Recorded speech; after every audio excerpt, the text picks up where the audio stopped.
Hey there. So it's around the 1st of June, and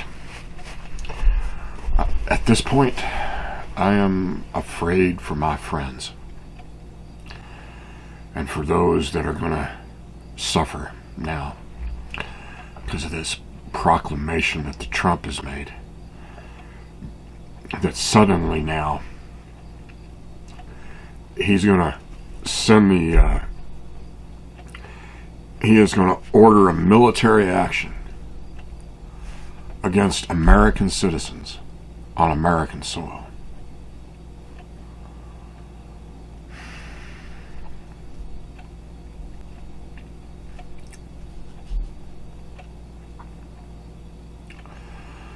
Now, why the hell do you suppose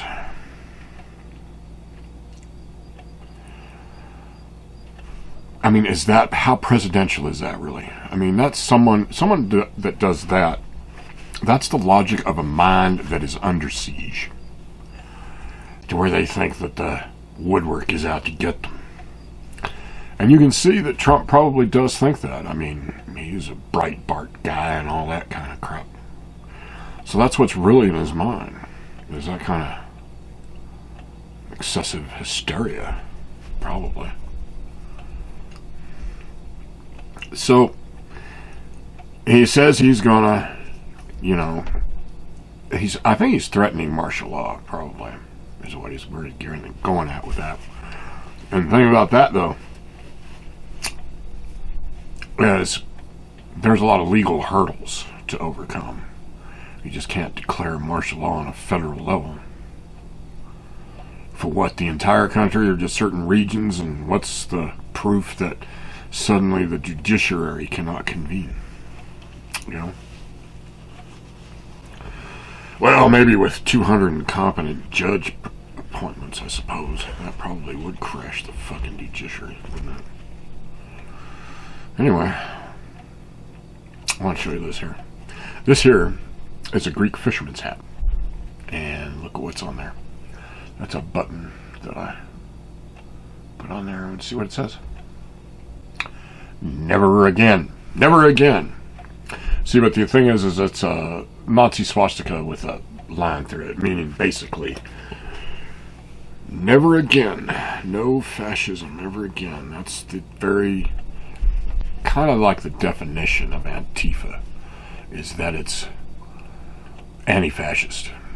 But in the end, it's not a political party. It's more of a movement. More of like just more of a abstraction more than anything else. It's kind of like how the God of Abraham was one hell of an abstraction for the Romans, when they tried to enslave the Jews. And Trump thinks he's going to call us a terrorist organization now. And do what? Throw us in a prison camp.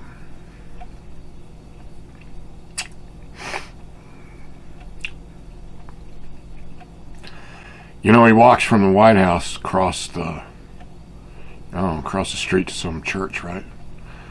And he tear gases his way. He orders like his thug army out there to go blast a hole through peaceful protesters, to then stand there on the front porch of a church, to stand there in front of a church with a Bible in his hand, to then try to imply that he is what?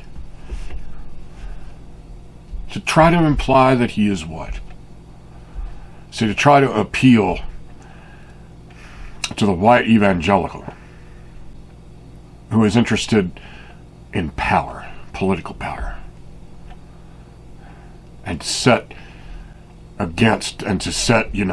his sword of racism against all those that the white evangelical hates.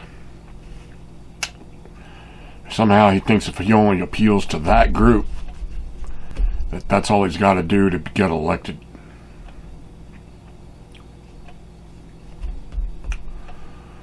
So you see, there's a reason why this kind of shit is happening.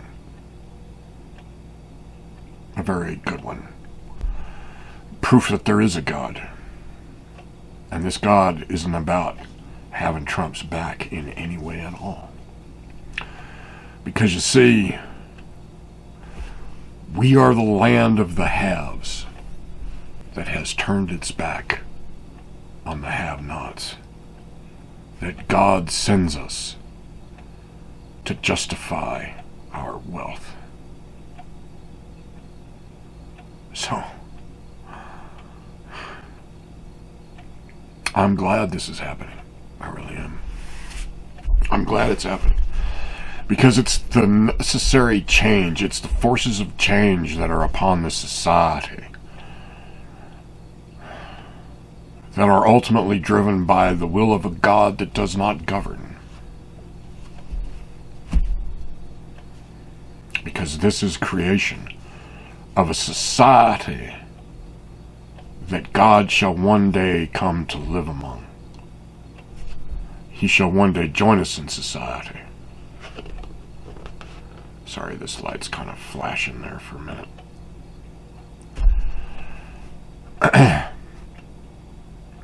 See, that's our end state. Not, and in that distant end state, the relevance of governance becomes obsolete by billions of millenniums before we ever get to the end state. Governance vanishes from the human experience. You see, laws are not eternal, in spite of the fact that Christendom has preached that they are. You know, the idea of kings being divine authority. No. That's not what God has said. Because look, God threw the money changers out of the church. At least the Bible records that part somewhat right. And in there is kind of like a further definition of all this that is before us. You see, God would throw the Trump out of his church. That's for sure. Because the Trump represents governance. Not only that, but the worst kind of perverse governance. Money over people.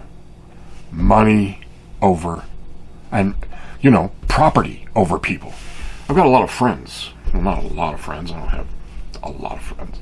But I have some friends who have commented quite heavily about how distressed they are. That it is the destruction of private property, so they say. Rather than thinking, look, this is more than likely it's insured property. But yes, it's not appropriate. It's not appropriate. And then in a lot of other ways, it kind of is. When you get that far repressed to where the only thing you can do is to burn it down. If it wasn't for Watts, President Johnson's civil rights movement might not have passed if Watts was before or was it? Probably. I'm not exactly sure. But there was a bunch of race riots that actually did provide the catalyst. And I think there was also a commission report that somebody did to determine the manner by which the society fell apart in the way that the race riots kind of like exposed of the way that the structure of the society just wasn't capable of maintaining, the peace and the authority and all that, and how that kind of happened. And this report, basically, when you read it today, it's exactly the same conditions we have presently. A militant racist police department racially policing the minority population of the city. That hasn't changed. And now, they used to try to at least, fight you down. Nowadays, they just pull out the gun and shoot your ass. They're judge, jury, and executioner right off. Jesus Christ. Look. So a 12-year-old with a toy gun gets killed because the cop was afraid. Oh my God. And it's obviously because it was a minority child. I don't even see it as human. some. You know, I've run into cops like that before, especially even once when we were on a deployment. We were deployed to Katrina. And, boy, that's when I became well aware of the idea of corrupt cop. Jesus Christ. And they always have the attitude of, what do you know about it? You know? When you call them out on something, they're all like, what do you know about it? You know, trying to kick my ass now. Yeah, they tried. So, there shall come a time when humanity will no longer need governance, and by extension, no longer require the egregiousness of law enforcement. But, you know, in the moment here, we have the Trump who is trying to co-opt religion for a political purpose. You know, in the same way that he tried to say, hereby executive order churches that they would have to open, that the governors cannot say that the churches are not, what do they call it, necessary institutions or whatever, and order that all governors allow churches, congregation to mass meet, right? And now, all of a sudden, now we're just going to forget about the corona. We just, it's done, I guess, you know. And now we're done with it. Well, apparently, see, the president and the Trump and the Republicans and all that, they don't seem to realize, ultimately, that there is a God for real. And this God for real did walk this earth in the identity of Christ. And in the identity of Christ, he threw the money changers out of the church to say to us here today that governance is not anything that he wants in his future society. Because let's face it, God shall not be governed. I mean, that's why he threw the money changers out of the church. That's the symbolic act of throwing governance out of the church. Ultimately, that's what it means.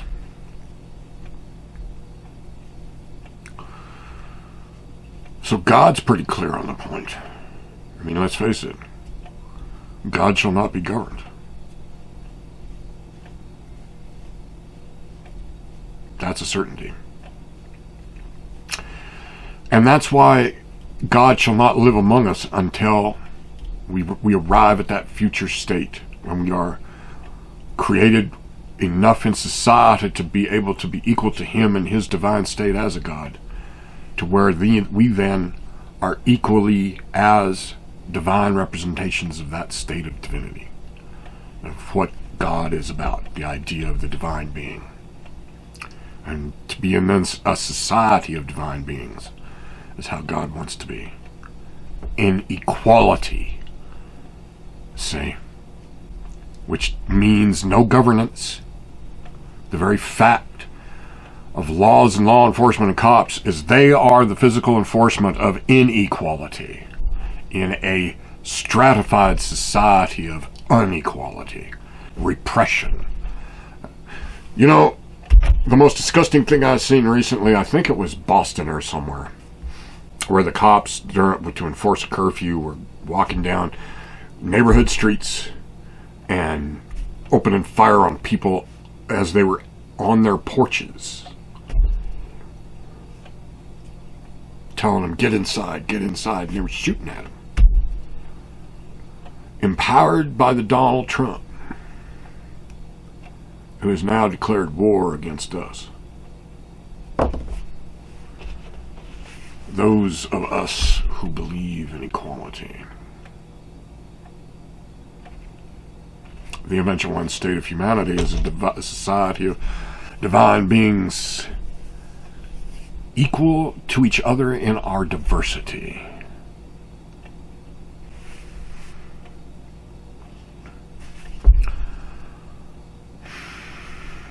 Excuse me for a second, this light is, there we go.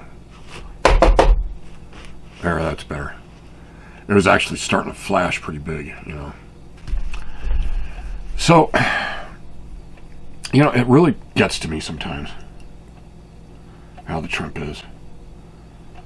And how my friends are now as well. picking sides on this kind of stuff. Because my friends are all still, thinking this from that as well.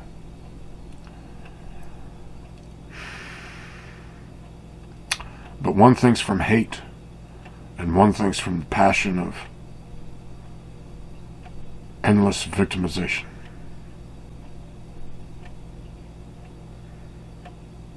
Look,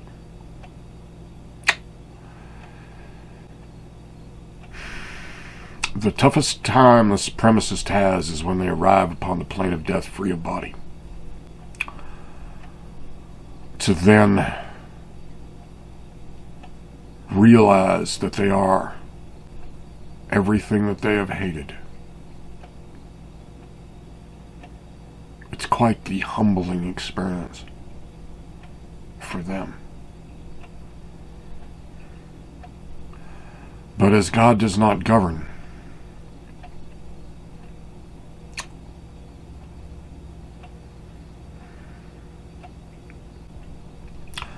I'm honestly not sure the intensity of justice. But there is some. Because think about it. Your objective in this world is to gain an identity which you then bring forward upon the plane of death as you die from here. You're released out of the mold. You bring that identity upon the plane of death with you. And, through multiple life experiences, some of us get greater continuity, greater ability to be a little more decent. Where a lot of times people are on the earth for, take the Trump. This might very well be his first life.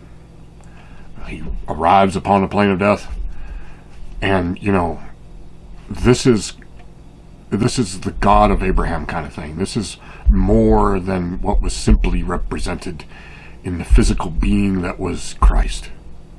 This is the God, the immense being, the divine creator, that held everyone individually at the center of the universe in that initial moment of conscious willed creation.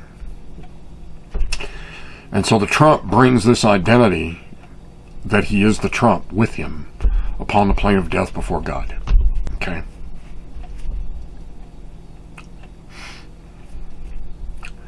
And there you have your justice. So, it's pretty much that simple. Because you see, it's not that the soul is necessarily corrupt. It's just that the the identity gained from compartmentalized state of consciousness is. And that's why it appears as though God doesn't govern, or there is no justice, when in reality there kind of is. But it's not, because you see, God took a portion of himself and crafted it into each unique individual person. So they are all equal to him in his state of divinity in that craft, see. But there is justice in that sense as well, where the truly heinous are ultimately dispatched. So that does happen. But it is wrong as hell of the Trump to try to weaponize religion and to more or less just try to have himself some kind of personal coup. Gonna declare a state of martial law so that he can remain president indefinitely.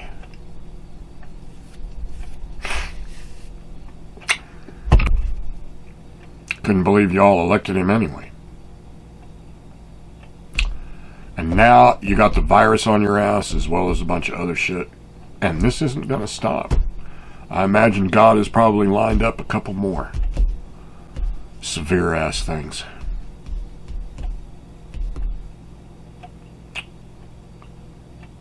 Well, this light's driving me crazy. And I'm I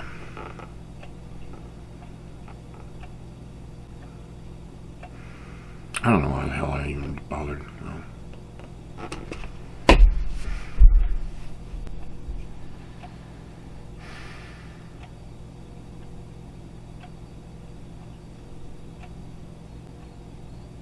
Seriously, I'm still afraid. I'm afraid for my friends. I really am.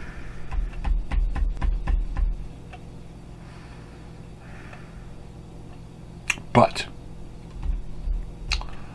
I think it's time for me to participate.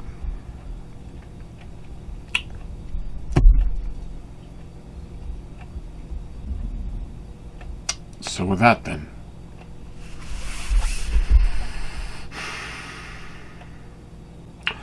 next video I'll try to be a little more on the sermon side rather than the political speech side, I suppose. I don't know. I just felt I had to say something. To say how wrong it was to weaponize religion, and also how wrong it is for the Trump to try to use the military against American citizens. Huh. God damn. Somebody needs to get that guy out of there right now.